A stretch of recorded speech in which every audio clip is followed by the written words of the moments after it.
understand the implications of this storm and to remove themselves. We are, between now and our next update, we will have conferred with all of the local communities. We'll have an update on our nursing homes that are in harm's way, particularly between the New Haven and Greenwich borders, and we'll consider additional steps in the coming few hours.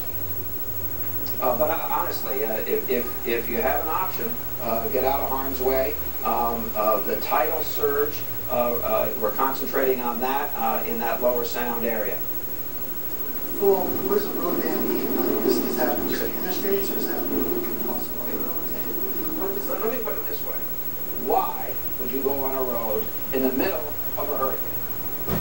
I mean, it's like people standing on the beach in the middle of a hurricane, or surfers deciding to surf in the middle of a hurricane. It doesn't make any sense.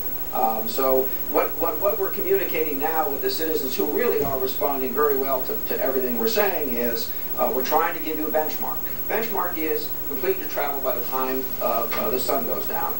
It would be no fun to be in the middle of 50-mile-an-hour winds with trees coming down in a roadway, whether it's a local, a state, or a highway, in the middle of the storm. So a little common sense goes a long, long way, and we're trying to give you benchmarks by which to measure.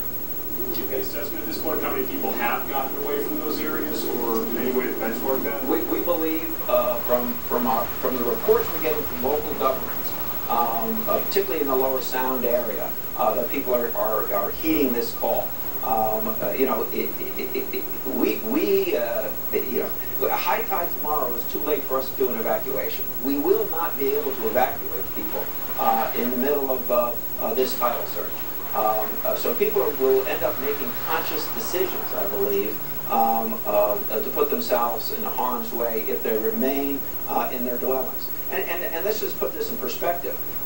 When this tide goes out, it will be an extraordinary low tide, we believe. So drainage will happen pretty quickly. So really there's no reason to remain in harm's way when in all of the communities along Long Island Sound, lower Long Island Sound, have higher ground areas fairly closely adjacent to low-lying areas. We are concerned about urban residents in those communities, and that's why we're reaching out between now and the next time we get together with the leadership of all of those local communities to make sure that they are advertising their local shelters.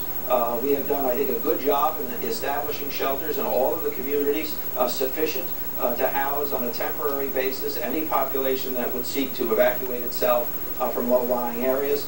We're confident we have sufficient space. You know, we're not talking about hotels, but we're talking about safety. So that's where we are right now. Governor had told us that there would be at least 200 National Guard troops up and ready by Sunday morning. Are they going to be up and ready on that area from New Haven to Greenwich? Troops will be deployed throughout the state at armories for recovery efforts, beginning as soon as the storm begins the process of departing.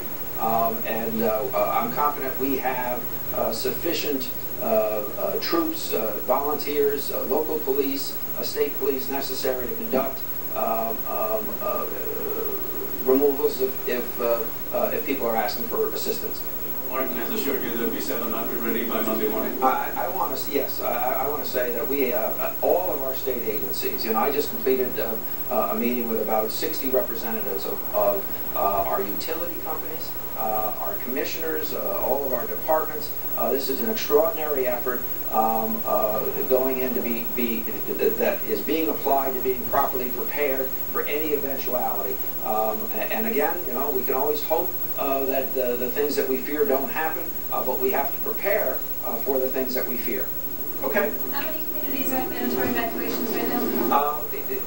We are asking, I guess the easy way to say this is if you're near a river or near a stream or on Long Island Sound, particularly western Long Island Sound, what are you doing home right now? Okay? Great. Thank you. First winter we had about 100 years, and now we're having the first hurricane in about 20. Are you getting a complex about this? No, this has been an appropriate arrangement so I can see all of you on a more frequent basis. Thank you very much.